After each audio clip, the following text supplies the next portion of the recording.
Hello and welcome back to another video. And today we're going to take a look at my 2002 TD5 Defender. I've owned this for 3 years now and it's a daily car really. Done quite a lot of work to it, as you've probably seen in the magazine if you're a reader, that is. We've had new springs and shocks fitted and it drives beautifully. However, because it's a van and not a county station wagon, it doesn't have anti-roll bars fitted.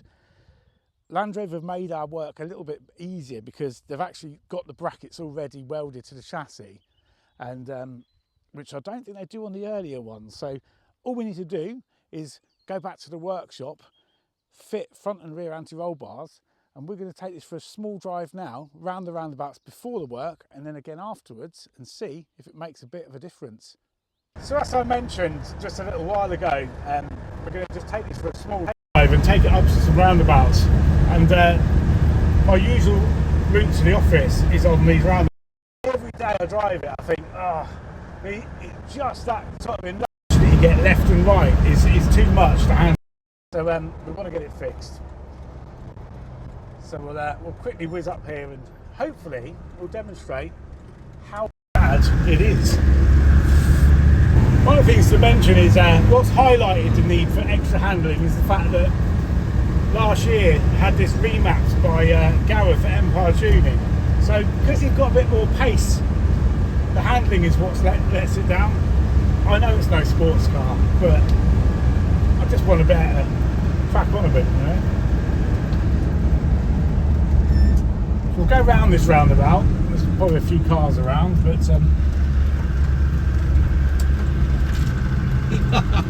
she's got a bit of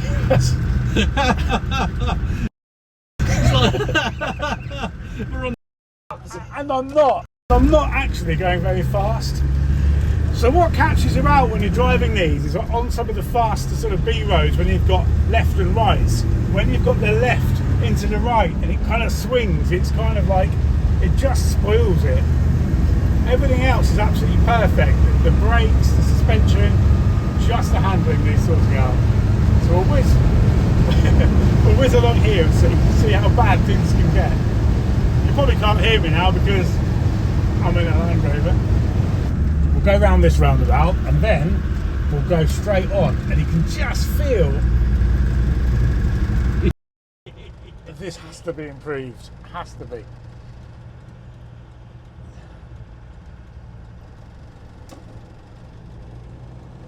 So off to the right and then off to the left. It's quite tricky to demonstrate actually on just on a bypass with roundabouts, but on the country road it really gets out of sorts. Anyway, before we both get seasick driving around, what we're going to do is we're going to get this fixed, head back to the garage right now, fit both the front and rear and bars, which we ordered from Britpart, and go back up this road and see how much better it is.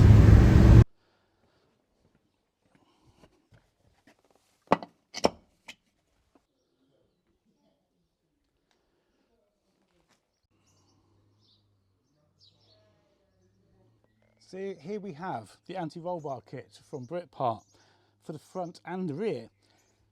It's quite a comprehensive kit, comes with all of the hardware needed. This kit will fit Discovery 1 and a TDI Defender, but if you've got a TD5 Defender, you just need to get yourself a couple more parts, which are these here, and that corresponds to these brackets and bushes. All we need to do now is get them fitted. So as I mentioned, the additional parts are the first thing we're going to fit. So under here is the fuel tank cradle, and there's two 10mm that need to be undone here for that to bolt under there. So we'll have a go. Wish me luck. Probably seized up.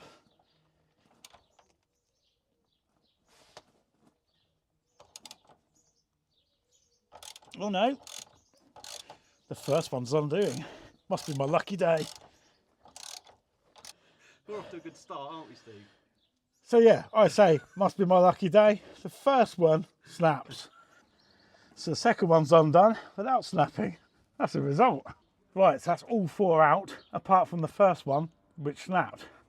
obviously we're going to have to drill it out. So starting with a 3mm and work my way up to hopefully get the rest of this out. There's probably about 4 or 5mm, possibly 6mm left inside. So yeah, a bit of patience is needed. And she's through. Right, so we've drilled out the broken bolt, working up through the drill bits. To do so, before we fit anything, we just need to clear these threads out. So I'll just put my tap up through here just to clean the threads, because there's all sorts of rust and dinner troll and all sorts got in here. And it's quite clean now. Yeah, I'm happy with that. Right, so now we've got these cleaned out, the next job is to loosely hang the roll bar underneath here using these. So using the bushes, the cut goes towards the axle like that. So getting the cut towards the axle, it's a bit fiddly on your own.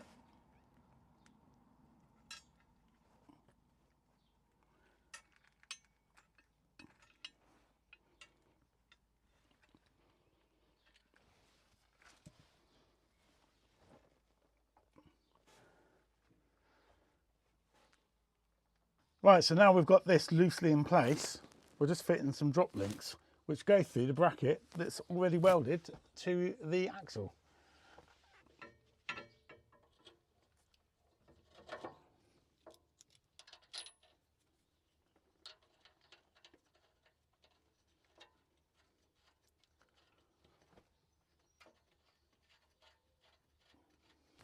And now we've got to fit the two bushes, and as you can see they go that way. One from this side and one from this side. And then the bolt can work through there, like so.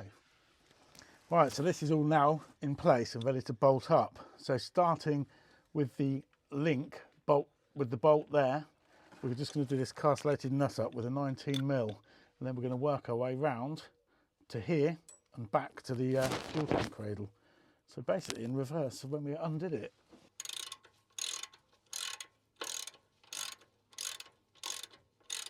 Now we're on to the bigger stuff, 24mm.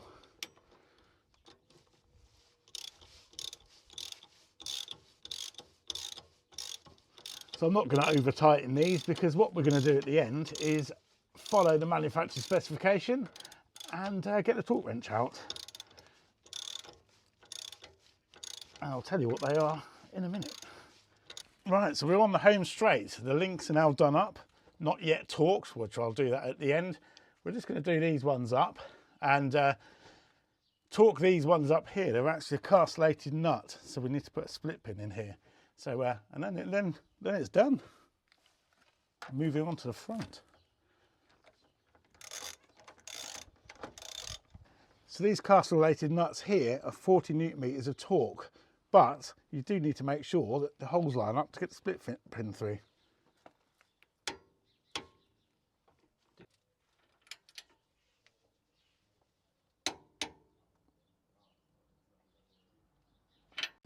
So moving on to the bigger stuff now, 24mm socket on the torque wrench on these drop links. We're just going to do these up to either 68 newton meters of torque or 50 foot-pounds. So without boring you with the torque wrench, these ones here on the fuel tank cradle are 30 newton meters.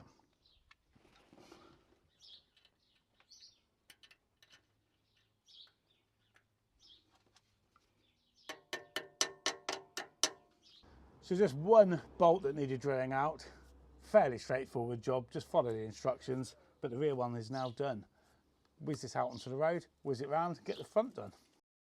So you're joining me at the front of the 90 with the front anti-roll bar in my hand. And as you can probably tell, this one's a lot more heavy duty than the rear. It's probably worth mentioning, if you're going to fit that anti-roll bars, you only want to do one, start with the front, because this will probably make the biggest difference. But yeah, we decided to do both. As you can see, this one, again, we've got brackets on the chassis, on the axle at the front here, and on the chassis here. These are obviously from factory, so this is what we're going to bolt to. And essentially this just goes over there like so, and will go above the track rod somewhere around there. So we'll go and get the hardware and the brackets, and we'll carry on. Similar to the rear, the anti-roll bar bush, as you can note, this one's slightly bigger to go over here. And as we mentioned before, the split end here faces towards the axle, and it goes over like so.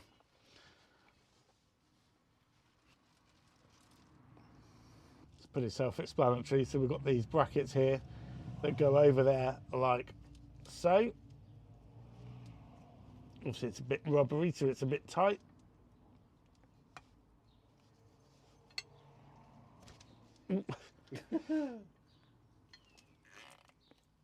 And we're on.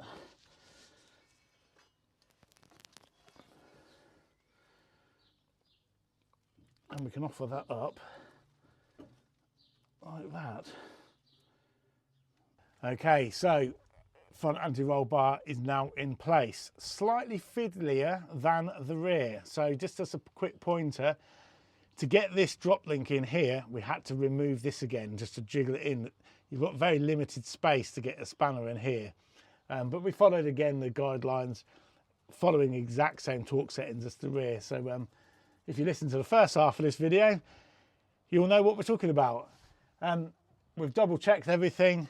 We're ready to give it a test drive. So I'm really looking forward to finding how this drives. Yeah, go around the same roundabouts, I think.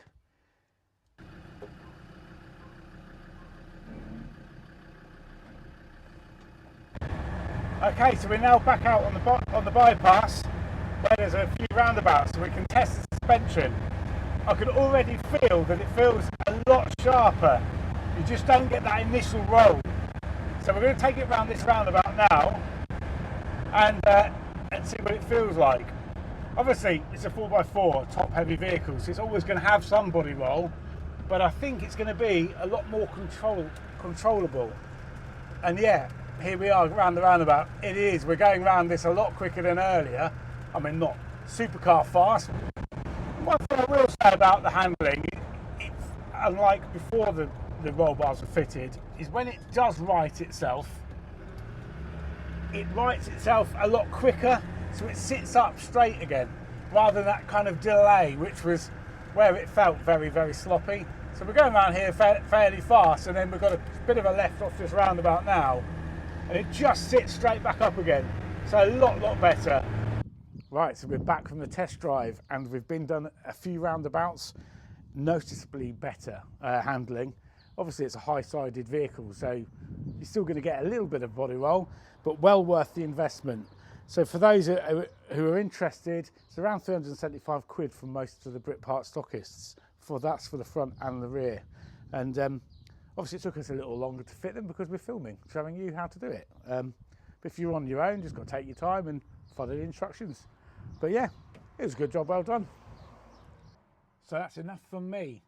Don't forget to like and subscribe to our channel, it always helps. And by all means, leave a comment. We're always happy to listen to them. And we'll catch you on the next one.